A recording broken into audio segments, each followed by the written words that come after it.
السلام عليكم ورحمة الله وبركاته. أعوذ بالله من الشيطان الرجيم. وراودته التي هو في بيتها عن نفسه وغلقت الأبواب وقالت هيت لك قال معاذ الله إنه ربي أحسن مثواي إنه لا يفلح الظالمون. رب اشرح لي صدري ويسر لي أمري واحلل عقدة من لساني يفقه قولي. فالحمد لله والصلاة والسلام على رسول الله وعلى آله وصحبه أجمعين. أما بعد. Once again, everybody, assalamu alaikum wa rahmatullahi wa barakatuh. I realize the subject matter is still difficult, and inshallah we have to talk about some things that are with only and only one intention for myself and all of you. We come before the book of Allah as slaves, and we want to get from it that which will help us avoid the traps of shaitan. And sometimes we do have to talk about some difficult things, so I do apologize if some of this becomes difficult for consumption, but I will do my best to keep the language as dignified as possible and to deal with the subject delicately. I do recognize that. The thing I wanted to start off with today is we're not done with ayah number 23. And in ayah number 23, you've got two parts. You've got a part that depicts the minister's wife, and you've got the other part that depicts Yusuf alayhi salam.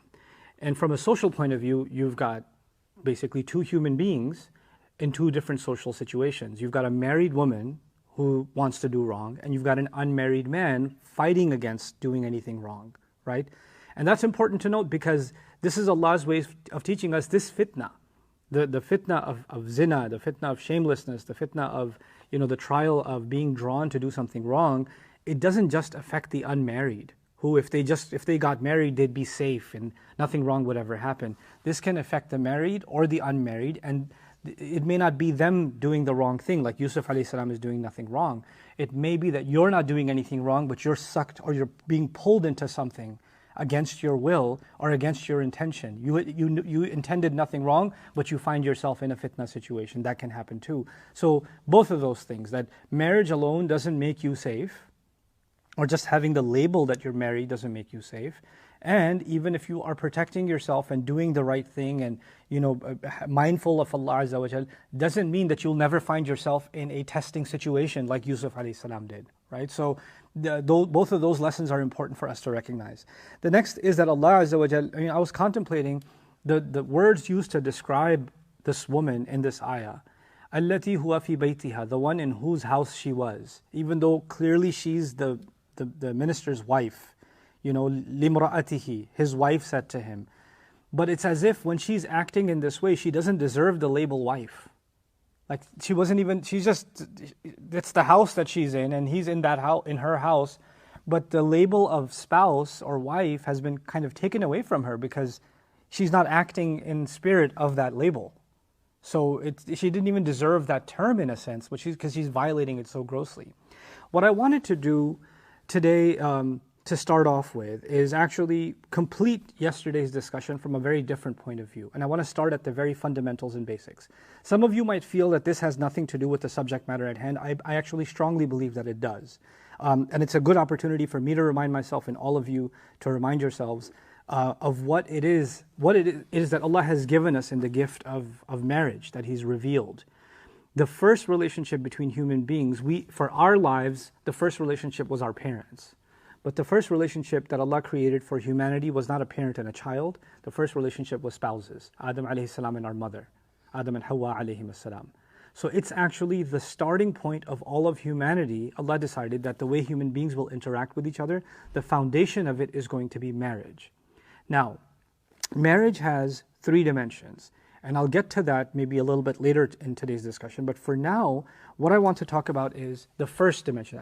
I'm saying there are three dimensions, but I want to talk about the first dimension. The first dimension is that marriage is an agreement between a man and a woman. And Allah describes that He created us for the way He created us, for example, with physical needs. He created us with hunger and thirst.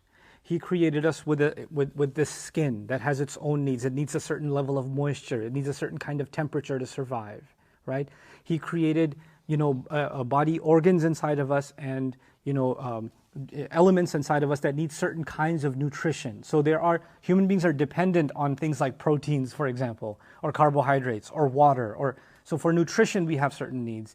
For hydration, we have certain needs. For oxygenation, we need the oxygen in the air. We have certain needs, right? Bacteria is part of our needs that are inside of our body. Antibiotics are part of our needs. We have all these needs physically, the way Allah designed us. And in one way that He describes us, He says, أَنْ خَلَقَ لَكُم مِّنْ أَنفُسِكُمْ أَزْوَاجًا لِتَسْكُنُوا إِلَيْهَا. In other places He says, وَخَلَقْنَاكُمْ أَزْوَاجًا. He created you in pairs. It also suggests He created you meant to not be alone. You were designed to actually be in pairs to find a spouse. That's generally speaking. Now, some people never get married and all of that. We're not talking about in general or in the larger sense. But in overwhelmingly, Allah describes the creation of the human being as someone who finds wholeness in being married. The story of Adam alayhi salam also is Adam alayhi salam was placed in Jannah. And what we know about Jannah is you get anything you want. And yet He asks for a spouse. Right? Because the way human beings are designed, they feel incomplete without that. When Allah describes Jannah in the Quran, He talks about the spouse. كَأَنَّهُنَّ الْيَاقُوتُ وَالْمَرْجَانُ, like rubies and pearls, and they're going to have these beautiful qualities, etc. Why is He going on and on about the spouses in Jannah? Because human beings feel a loneliness. He put that inside of us, and that's actually inside even the Arabic word insan, uns, which is compassion and love for someone and longing for someone. Because on our own, we feel not as complete. Loneliness is a very difficult thing. You can live with loneliness, but you'll certainly feel like something is missing. Now, how does Allah describe marriage itself? I mean, marriage has existed before the coming of the Quran. Pretty much any religion in the world has marriage. Any society in the world has the institution of marriage. It's even a legal governmental institution now. People get legally married. It's a tax device now also. But I'm talking about from the Quran's point of view, how does Allah describe the purpose of marriage? So one thing He says is لِتَسْكُنُوا إِلَيْهَا. He says He created you, spouses from within you, so that you may find peace, calm, tranquility when you are focused towards your spouse. So the husband will find peace and calm and relaxation in the wife, and the wife will find the same exact thing in the husband, and that's the purpose for which marriage happens. لِتَسْكُنُوا إِلَيْهَا.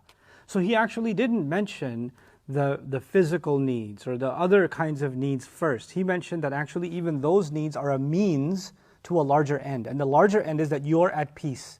You're not turbulent anymore. You're in a state of calm.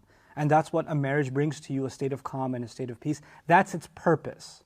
That's its purpose. Now, like I said, human beings have been created with needs. And we're still talking about that first dimension, the relationship between a husband and a wife and a husband. Its purpose.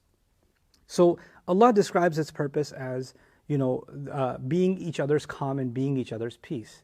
The other imagery used in the Quran is very powerful. It comes in the context of the month of Ramadan, is that they are your clothing and you're their clothing. Hunna libasul lakum wa antum libasul lahunna. They're your clothing and you are their clothing. And we're going to come back to this idea of clothing in a minute, because clothing serves many purposes, and marriage serves exactly the same purposes. Clothing makes you dignified, because without clothing, you are undignified. You wouldn't want to be exposed to the world without your clothing. And marriage is actually, the first thing marriage does is it dignifies you. It honors you. It's that you've entered an honorable relationship and you are being honored by your spouse. The husband is being honored by the wife and the wife is being honored by the husband. In that sense, they've become each other's clothing.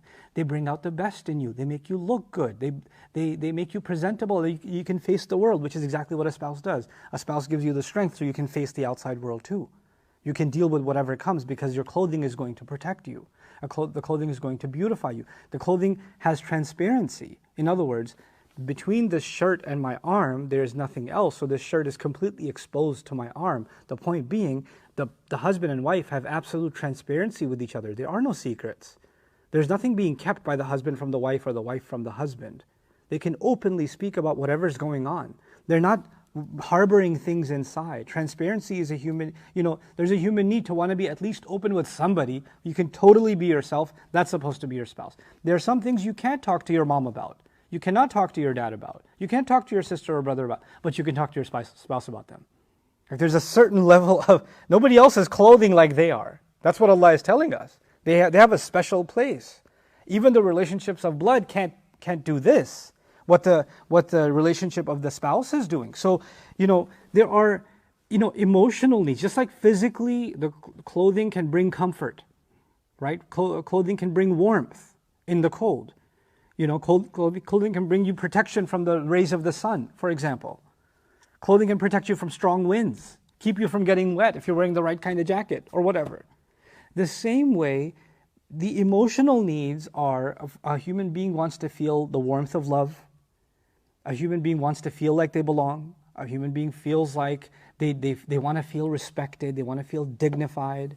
They want to feel understood. They want to feel protected from foul language, from emotional abuse, from physical abuse. They want to feel protected from all of those things. And just like putting clothes on is an act of protection, getting married is actually an act of protection. You're protecting yourself from loneliness. You're protecting yourself from, fear of verbal abuse.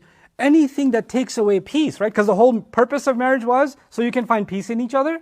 And how do you find peace when you're not feeling safe? How do you find peace if you're afraid when's the next insult going to come? When is the next angry outburst going to come? When's the next sarcasm going to come? When's the next attack going to come? When's the next physical assault going to come? When those are the fears, then the purpose of marriage is being lost. Similarly, transparency, safety, feeling valued, because our value also comes from the way that we're dressed.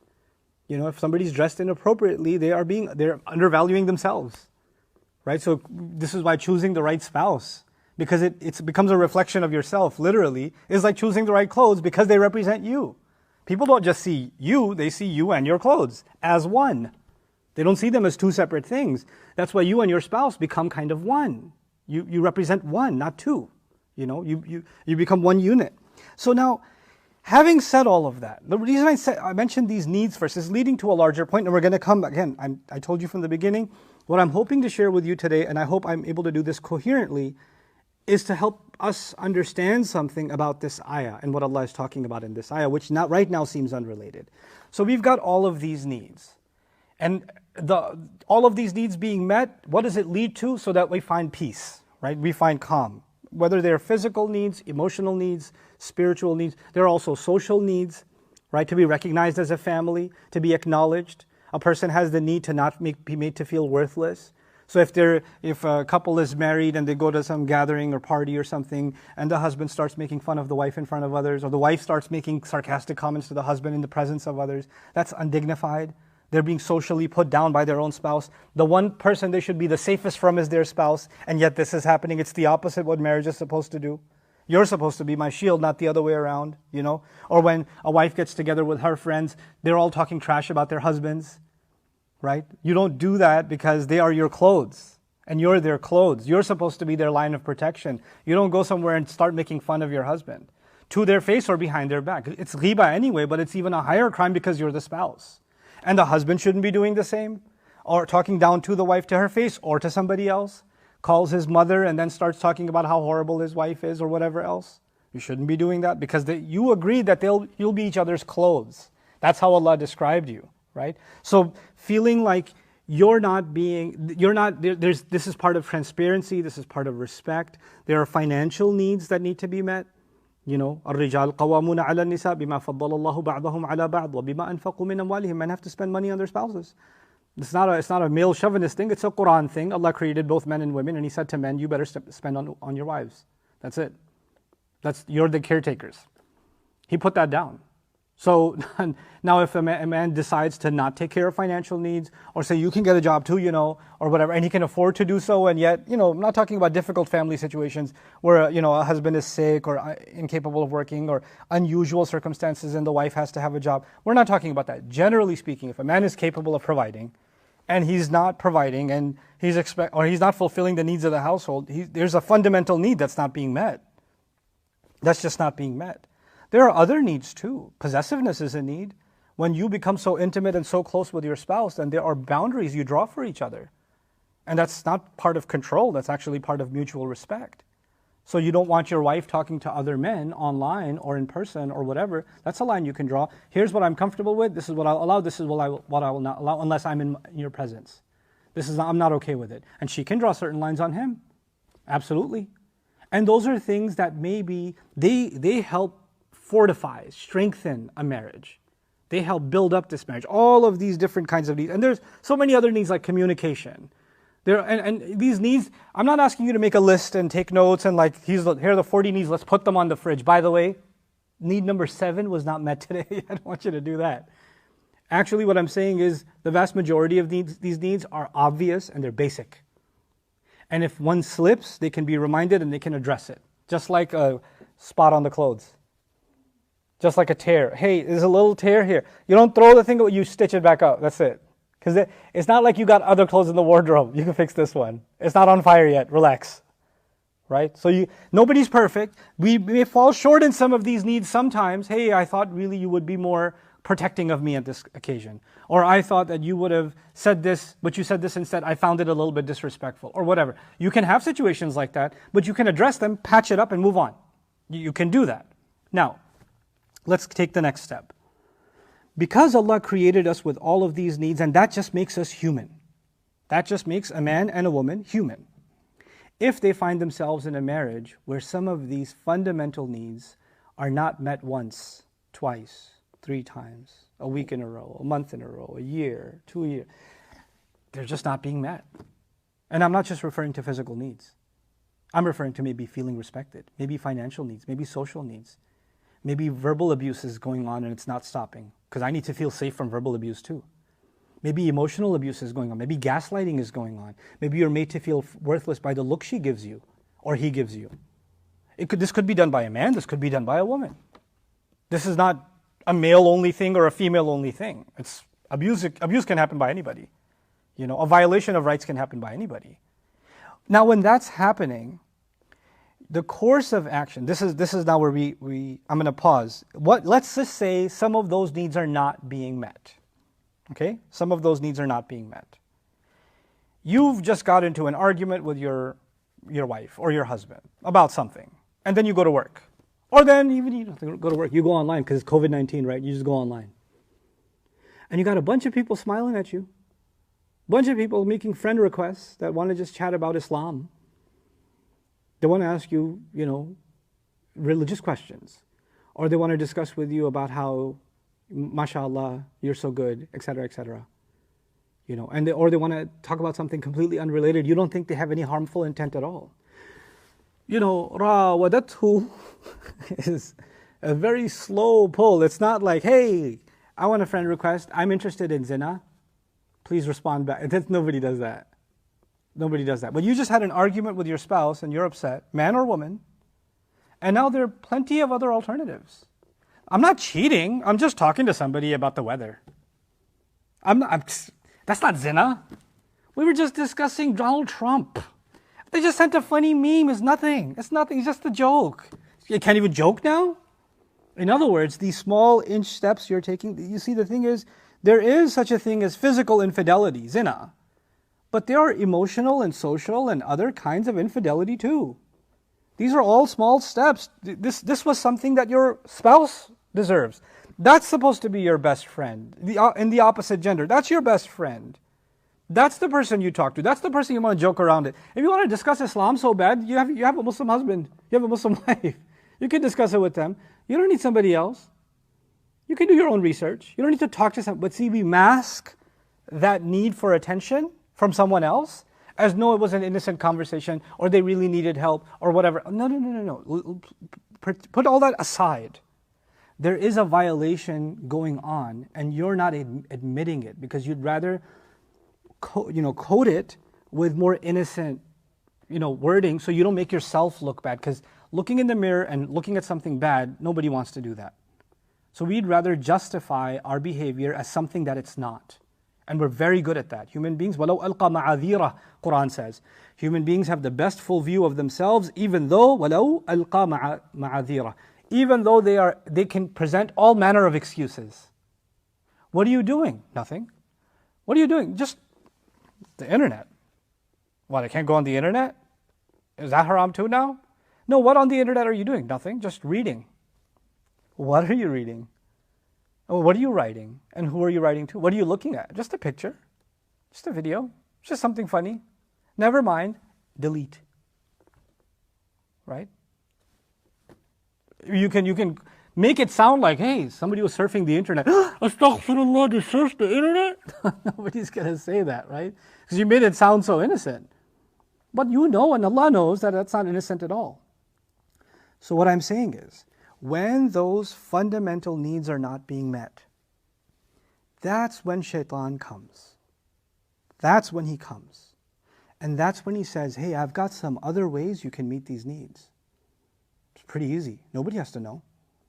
And he may not be talking about zina. And I can almost guarantee you he'll never actually directly talk about zina too. He'll just say, just accept a friend request. Or watch this video.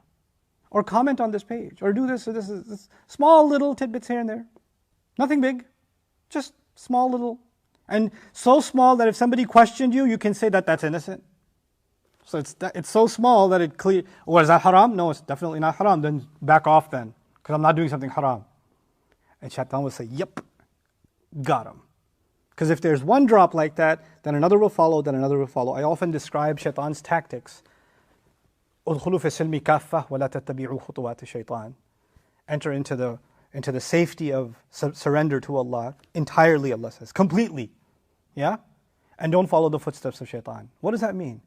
That complete surrender is Islam. But shaitan says, I mean, complete is a lot, bro. How about you just take a little tiny little crack. And it's like a crack in a dam. What happens when you have a crack in a dam? It gets bigger and bigger. He's not asking you to break the wall. He's just saying, give me a crack and let me do the rest. And it'll get bigger and bigger on its own. Now, I started by saying there are 3 dimensions of marriage. Let me get to that now. And so I can finish this thought and we can move on with the ayah. Marriage fundamentally is 3 things. It's a relationship between a man and a woman, and they've come to an agreement with each other to honor each other and to give each other their rights. And become a family, of course. The second is that it's a social agreement. Society recognizes these 2 people as a family now. Even if they don't have kids yet, they're a family, they're a unit. Which means they're hands off for everybody else. Everybody else needs to back off because they are on their own. Nobody should be interested in her or interested in him or there's a force field around them called marriage. That's what that is. So it's a social contract too. Because at the end of the day, the way Allah designed for Muslims, we understand that Allah Azza wa Jalla designed humanity by way of marriage. The first thing that Allah created that brings human beings together is what? Marriage. And by marriage, families come together. When families come together, they become communities. When communities come together, they can become a neighborhood. When neighborhoods come together, they become a city. When cities come together, they become a country. When countries come together, they become planet Earth. All of it starts with what? 2 human beings coming together? Husband and wife. The unit for civilization in the shade of Allah is actually marriage. So what I'm saying is, first and foremost, marriage is an agreement between man and woman. Second, marriage is a social contract. It's a way of preserving identity, everything from inheritance law to rights and responsibilities are delineated, and identity of children and all of that are delineated by way of the institution of marriage. So society is being organized because marriage exists. You understand? Humanity is moving forward in the light of Allah's word. Humanity is moving forward in a legitimate way because of marriage. So it's a social contract. Okay. So that's the second dimension. It's a personal contract, and it's also a social contract. Now, the thing is, that's why the punishment of zina in Islam is so severe, because it's not a crime against an individual, it's a crime against society.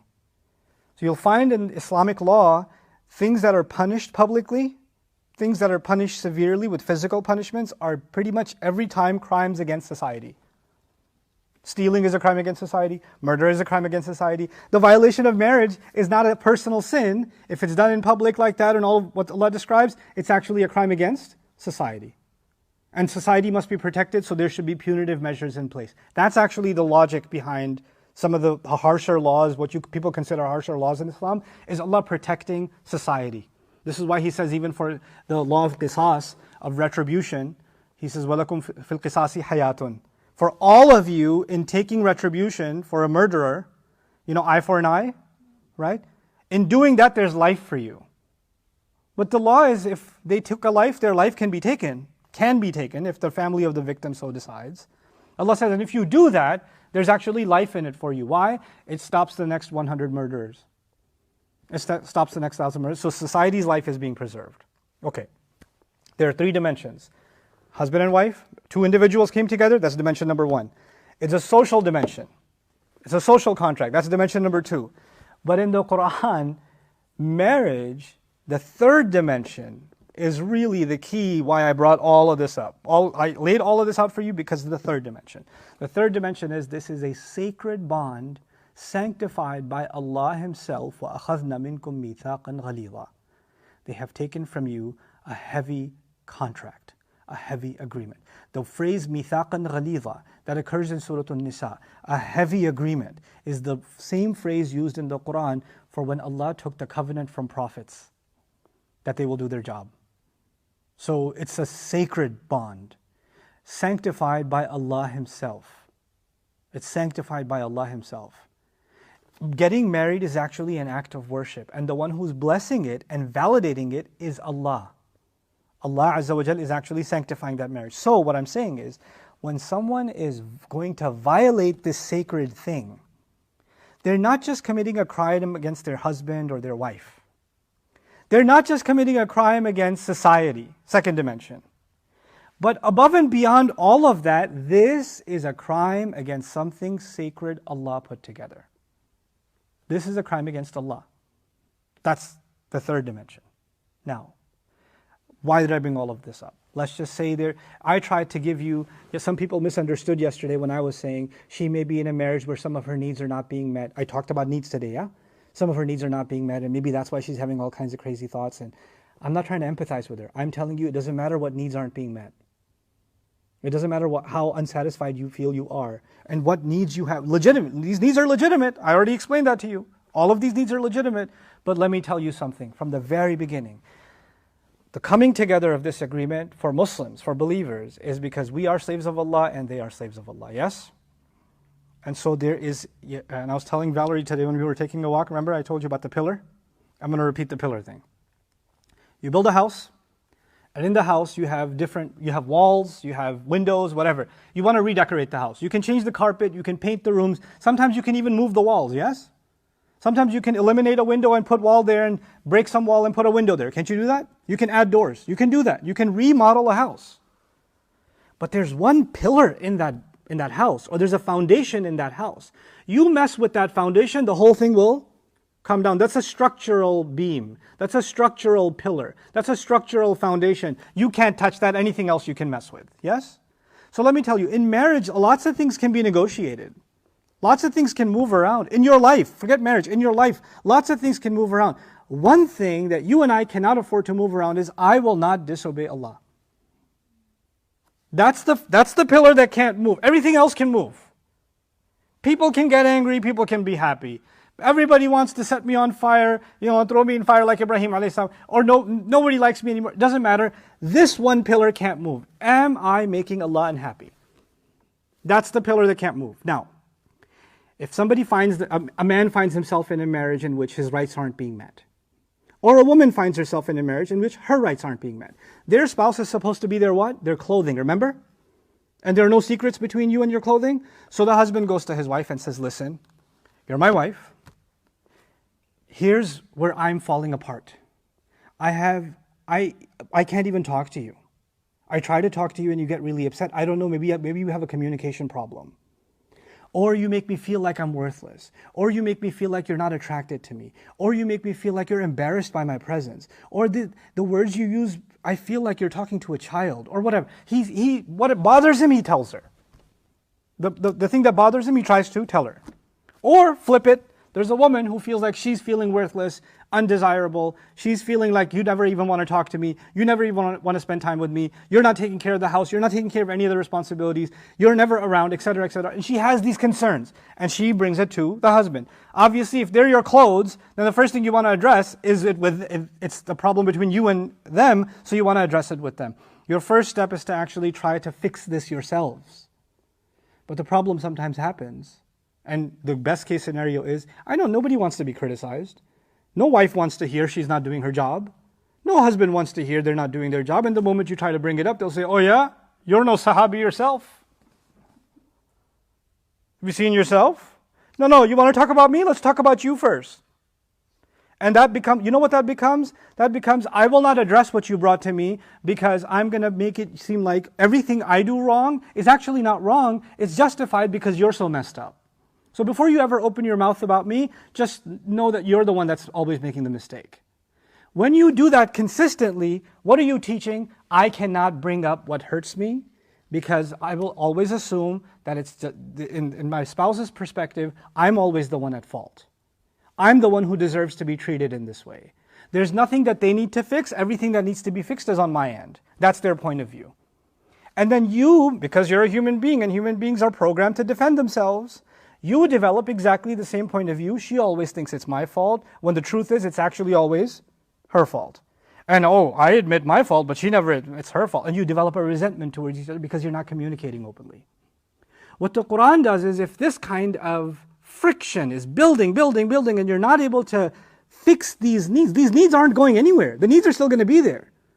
Physical needs will still be there. Emotional needs, to want to have a best friend, to talk to somebody, to laugh with somebody, to find peace with somebody, to just sit next to somebody, to eat next to somebody, to not feel lonely, to feel understood, to feel safe. Those needs are still there, but every time you look at your husband or your wife, there's a when that's happening, you've got to fix that. And every time you got to fix that, sometimes for some people, every time they try to fix that, it doesn't get better, it gets what? It gets worse.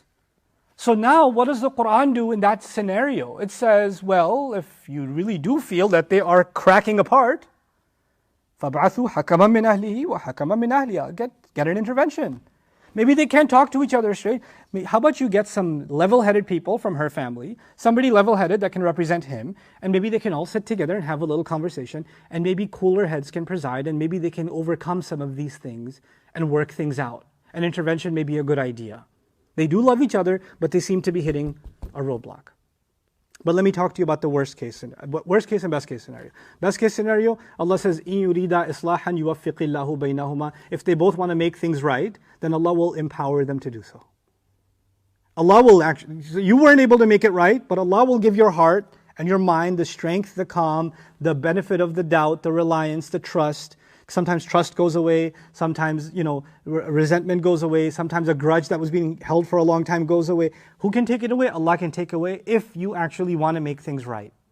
If you follow these steps, Allah can make that right again. Best case scenario. But there are other scenarios. You've tried everything you can to make it right, and your rights are just not being given.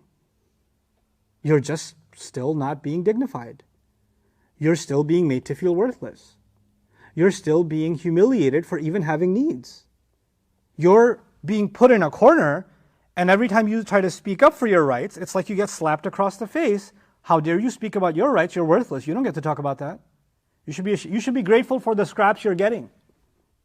And you might get told that by your spouse or by others in your community, your family, or whoever. That can happen. And now when you're put in this corner, you realize, well, I've tried everything I can to fix this. It's not fixing. That point, when you reach that point, that's when shaitan will come to you. That's when shaitan will come to me. That's when shaitan will come to every human being.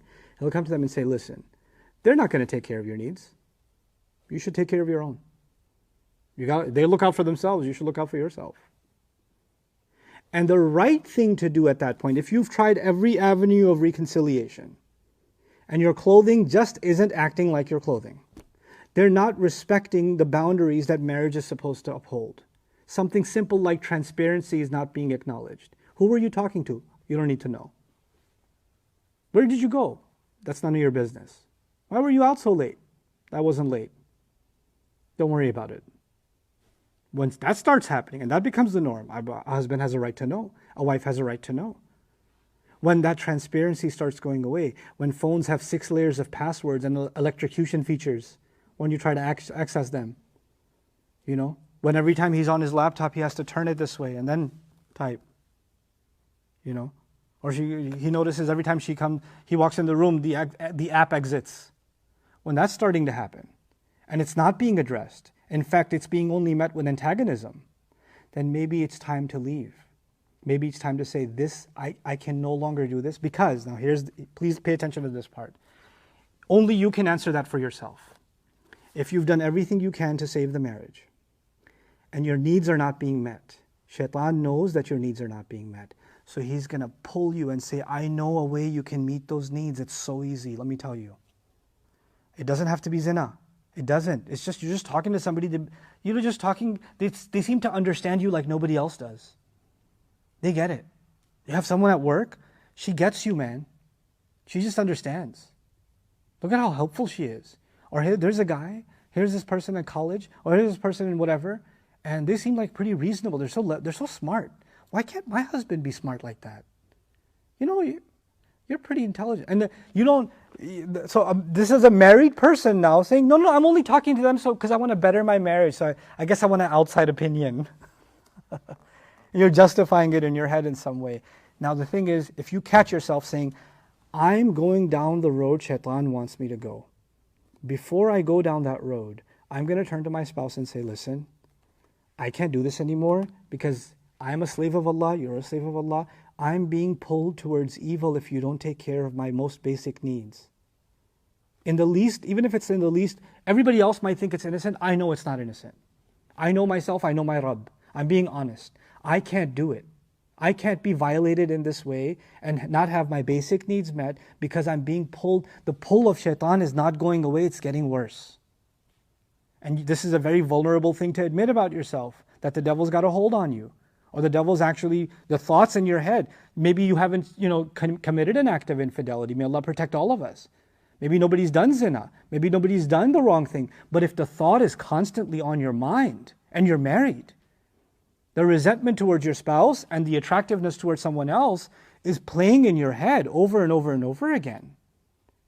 If it's just virtual at this point or some lesser thing than zina, if that's already happening, it's already serious enough that you are not violating your husband or your wife's rights or society's rights. You're messing with your relationship with your Rabb. He's your master. And if none of these were here, at the end of the day, it's just me and Allah, isn't it? It's just, that's all that matters at the end. So if your worship of Allah, if your loyalty to Allah, if your obedience to Allah is now starting to shake because you're starting to dabble into territory that disobeys Him, then maybe having the bravery to leave is the right option, because then the fear of whatever happens if you leave should not be bigger than the fear of violating Allah's law. Now, who's the bigger authority on you? That's why I said the pillar that doesn't shake is what? My obedience to Allah. If my obedience to Allah is getting shaky because of a broken marriage, and I'm doing everything else to fix that, but it's getting shaky, then I have to think about, I don't care about what people will say to me. I don't care about what the family will say to me, because they're not going to stand in my place on Judgment Day. I don't care what society will say to me. I don't care what kind of gaslighting I'm going to get. I just need to know one thing. What will I say in front of Allah when I stand in front of Him? How did I fight off the call of the devil? How did I fight that off? This woman could have fought this off a long time ago. She's not even a believer, but her infidelity is being mentioned for a reason in the Quran, because it can come for anybody at any time. And we have to be honest with ourselves internally. It doesn't matter what people know or don't know. It's what's going on in your head, what's happening in your heart. That's actually what matters. And that's something each one of you that's listening today, myself, my spouse, everybody, we have to protect ourselves before we protect anybody else. You cannot take care of anyone else until you take care of yourself. If you're in your thoughts already glorifying disobedience to Allah, that's a serious problem, isn't it? And no one can diagnose that for you except yourself. بَلِ الْإِنسَانُ عَلَى نَفْسِهِ بَصِيرًا وَلَوْ أَلْقَى مَعَاذِيرًا. So before we turn our attention to Yusuf alayhi salam, I wanted to kind of wrap that subject up and say there is no excuse. It doesn't matter what needs are being met or not met. At the end of the day, disobeying Allah is a choice you and I will make. And if we make that choice, I pray Allah keeps us from making that choice. If we make that choice, we're not going to come in front of Allah and say, Ya Allah, you understand, I'm just human, right? I have needs, what could I do? He gave you plenty of alternatives. You weren't brave enough to take the alternatives Allah was giving you, but you were very brave to disobey Him. And then sprinkle on top, but I'm just human, what do you expect? I'm just a person. Can't I just be human? Yeah, you can be human without the devil. Allah gave this revelation for human beings. Allah gave this law for human beings. He says, يُرِيدُ اللَّهُ لِيُخَفِّفَ عَنْكُمْ وَخُلِقَ الْإِنسَانُ ضَعِيفًا. Allah wants to lighten your burden, and human beings were created weak. Yes, you are weak, and that's why He gave you this law, so you can stay strong. So when you start telling yourself, I came up with my own justification for disobeying Allah because Allah understands I'm just human, or I'm a special case, then why is Allah saying that Allah gave you this law to lighten your burden? Why is Allah saying that He knows you're already weak?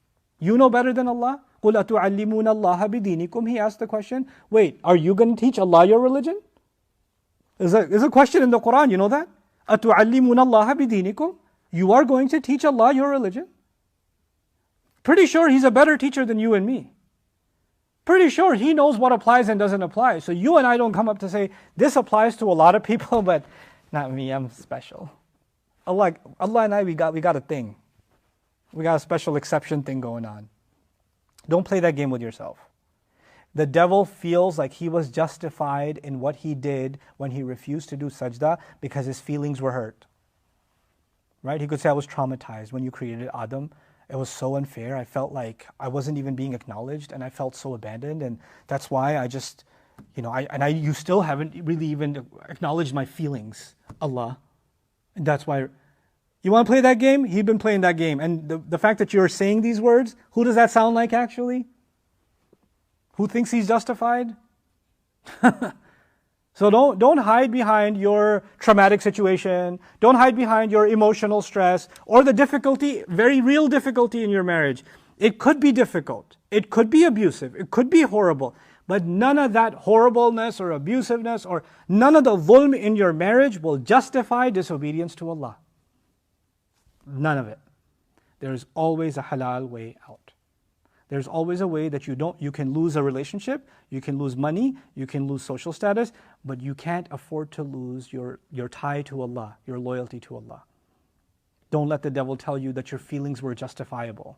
Your feelings made your haram actions justifiable, or my haram actions justifiable. And if you've fallen into haram, recognize that for yourself. Open up your eyes. The devil is chained in this month. Open your eyes up. Make tawbah. Come back. Because the fact that you're still alive means you can still come back. Allah wouldn't keep you alive. He wouldn't keep pumping air into your lungs if you were a hopeless case. So if you have messed up, Allah knows. You don't have to confess it to anybody. Allah knows if you've messed up. And if you have messed up, make tawbah to Him. You don't owe anyone an explanation, but you definitely owe Him an explanation. You definitely owe Him an apology. You definitely owe Him to make things right from now on. That's what slavery is. Allah does describe people even who commit zina and make tawbah in Surah Al-Furqan. He does describe them. So make tawbah. If you're going down that road, or if you've gone really far down that road, turn the car around, head back. Firru ilallah. Run to Allah. He says, فَفِرُّوا إِلَى اللَّهِ. Run to Allah. Powerful phrase, isn't it? إِنِّي لَكُمْ مِنْهُ نَذِيرٌ مُبِينٌ. I'm warning you. You're warning us of Allah, and you want us to run to Him also. That's where I want to leave off. She's gone so far down that road.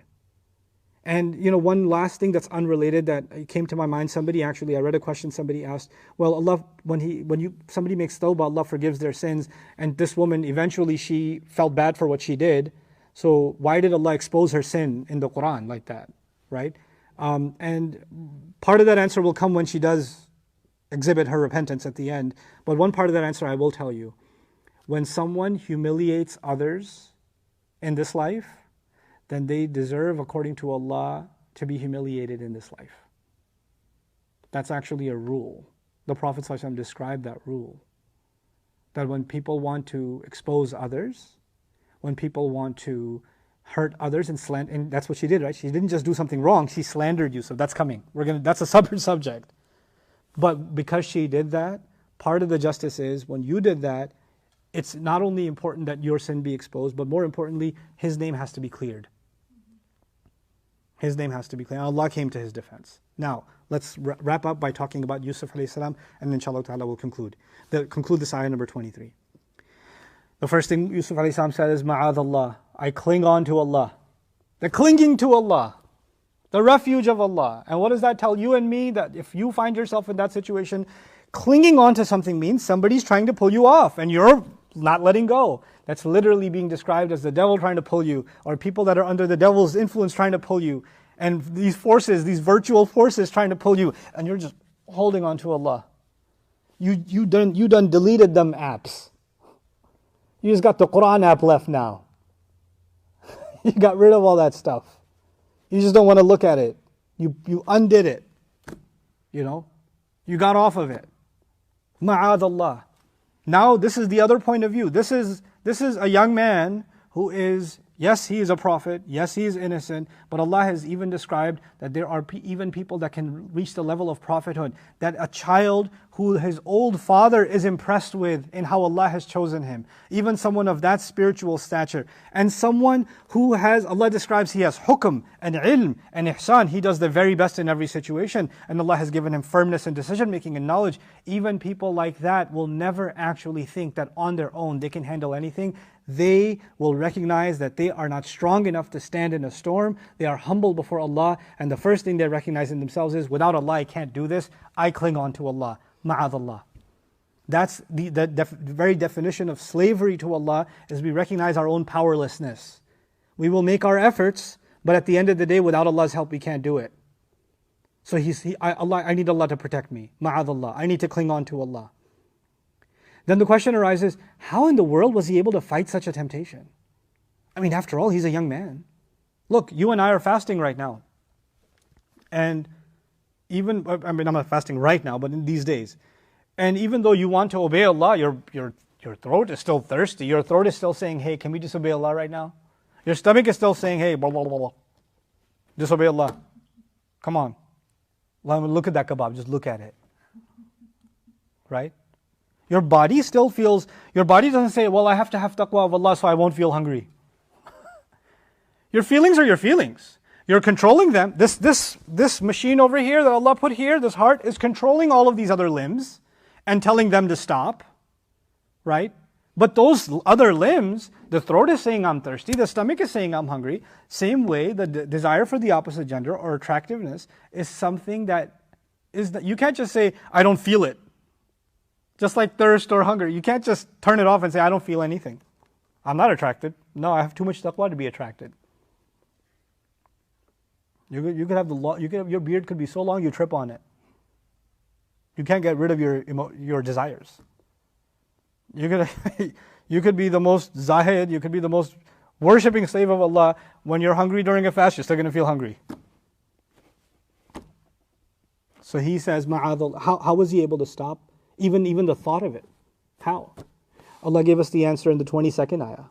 Allah said, when people do their very best, Allah gives them the strength to make wise decisions. Not just to know what's right, but the strength and the willpower to do what's right and to stick by it. That's hukm, meaning self-governance. Remember hukman?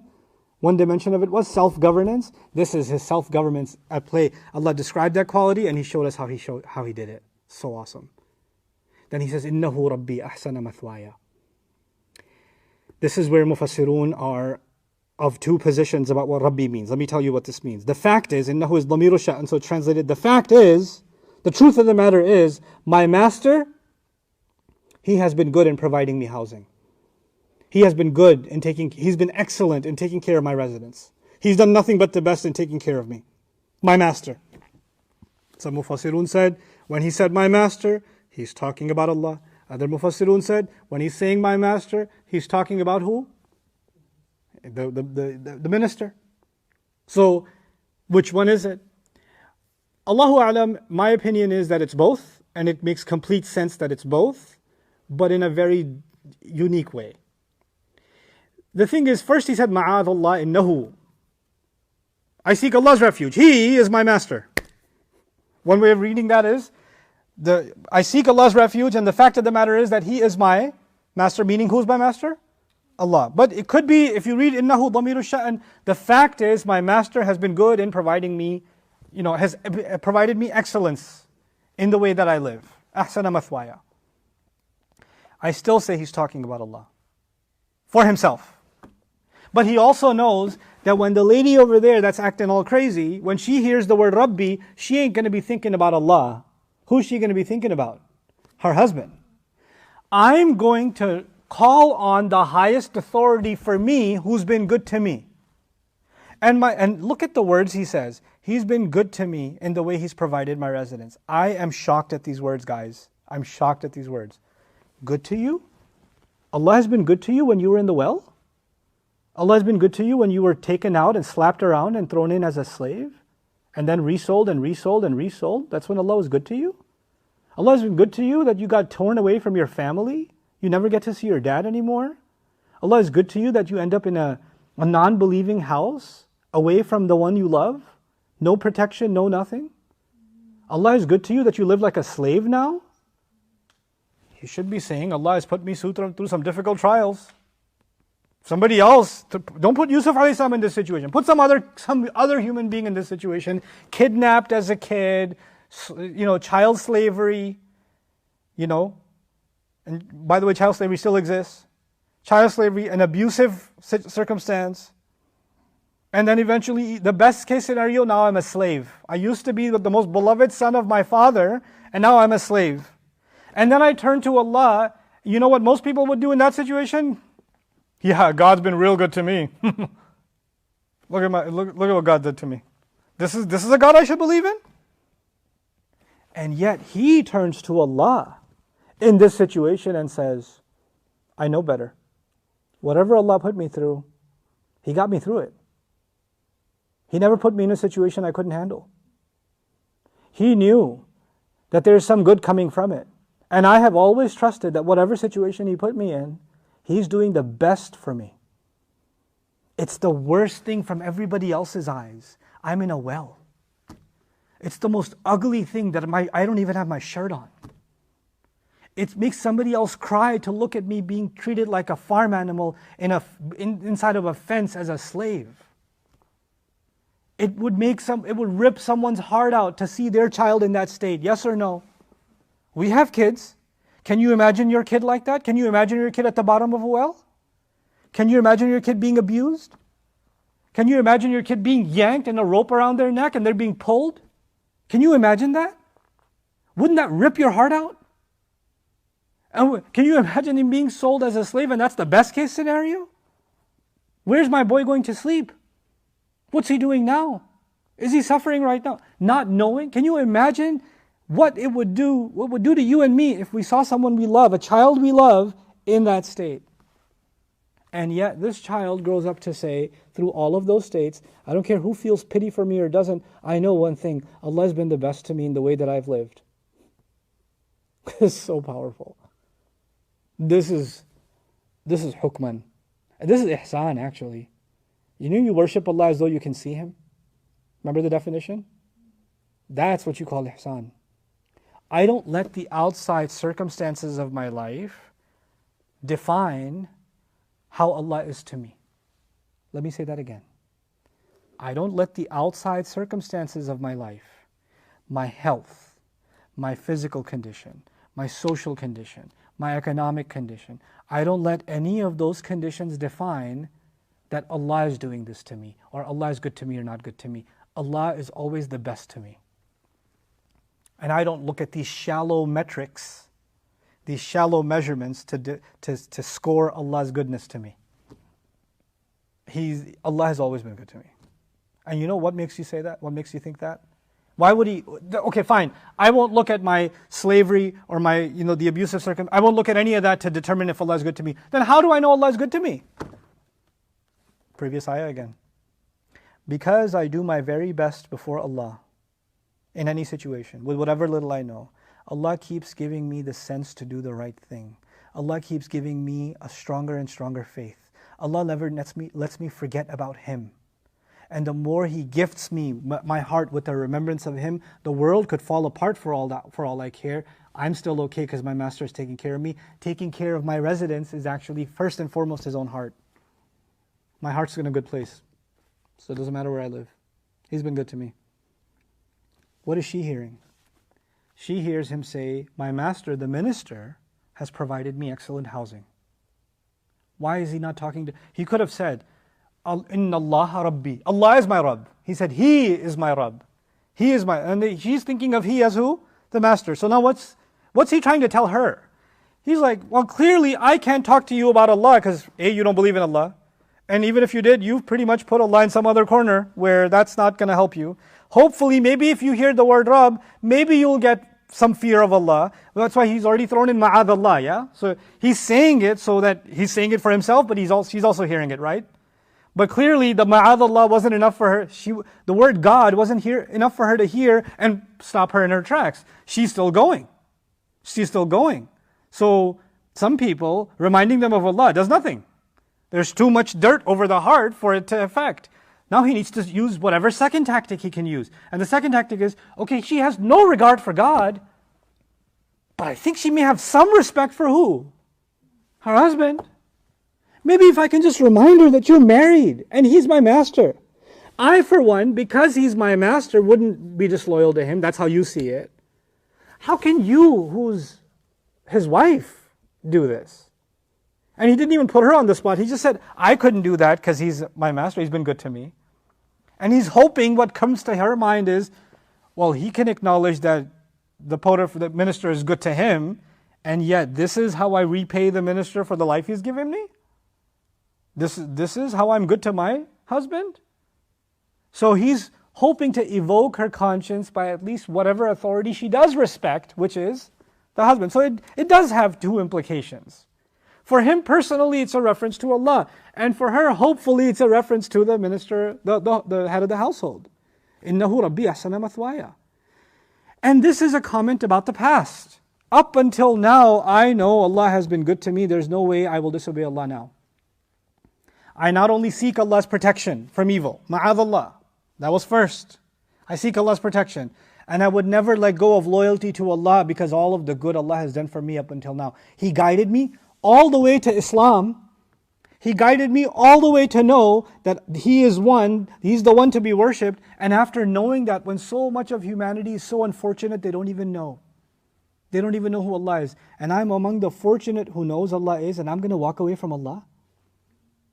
After the gift that He gave me, the gift of La ilaha illallah, I'm going to toss that gift to the side for this? No.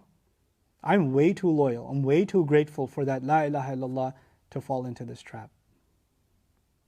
I'm trying to tell you the perspective of Yusuf alayhi salam, and I'm trying to tell you the perspective that you and I should adopt. Our walking away from disobedience to Allah should be not only because we're loyal, we're obedient and fearful of Allah, but just sheer out of gratitude that He gave us the gift of being Muslim, the gift of having His word, the gift of having access to revelation, the honor of being included in that family, in the family of Ibrahim alayhi salam. We got invited into that family when we said La ilaha illallah, when we said Muhammadur Rasulullah sallallahu alaihi wasallam. How can we dishonor that family that Allah brought us into to be His slaves? He's been good to us. Innahu Rabbi ahsana mathwaya. And then this was all about the past. Look back and be grateful for what Allah has given you above and beyond all else, the gift of guidance. And finally, innahu la yuflihu dhalimun. The fact is, wrongdoers never the translation says wrongdoers never succeed. People who do wrong never succeed.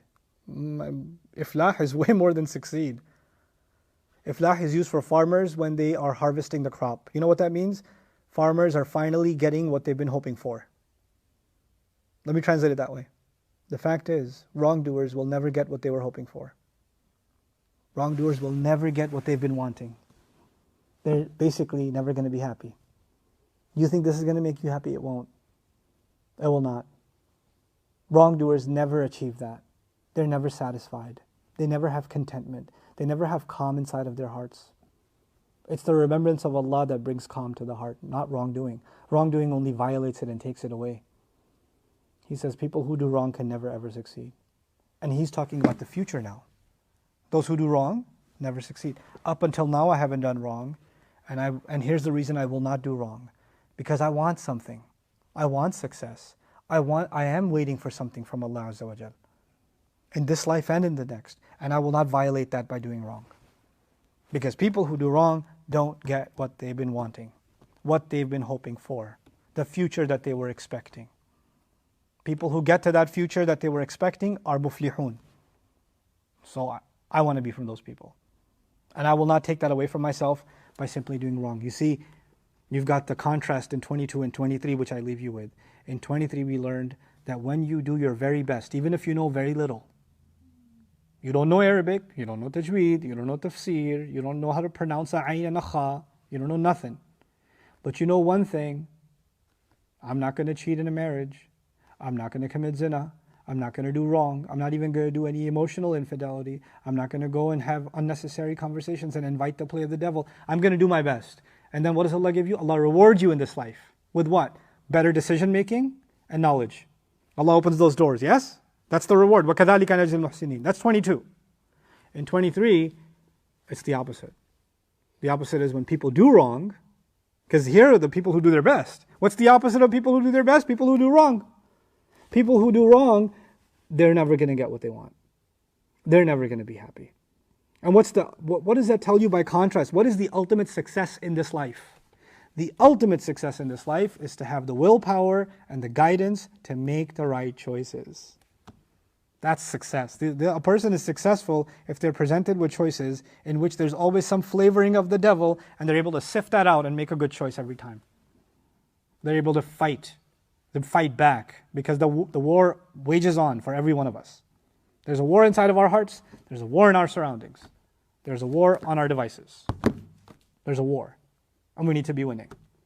And people who do wrong can't win. This is the statement he makes. Hopefully she understands that he's not just, he didn't even, talk to her directly. I know that was the last thing I was supposed to say. This is the last thing I'm going to say. It's pretty epic. What does she want from him? Lots of things, but more than anything else, it seems she wants his attention, yes? Study the surah carefully. You'll find he never actually talked to her. He didn't give her that. He didn't say, I seek refuge of Allah, you should too. The word you never happens. He is my master. He's been good to me. Wrongdoers never prosper. Never the word you. Never. He never talked to her. Even at the door, when we get to that scene, he says, she's the one who tried to seduce me. She, not you. Never you. When he comes out of jail and he's in court and the whole thing comes out, never addressed her directly. Never gave her that. Man, what a burn. That's what you call a sick burn. She's dying for attention, and he won't even give her the pronoun you. He doesn't even give her that. It's like, nope, not going there. That would be way too much attention for someone like you. That would be way too much. You'll take that way too. Did he just say you? He talked to me? That'd be way too much. It doesn't even happen. SubhanAllah. In that itself, there's a powerful lesson. So with that, we conclude our observations on ayah number 23. Now we get, inshallah, tomorrow, bi'idhnillah, we're going to look at ayah number 24, where they're going to run to the door.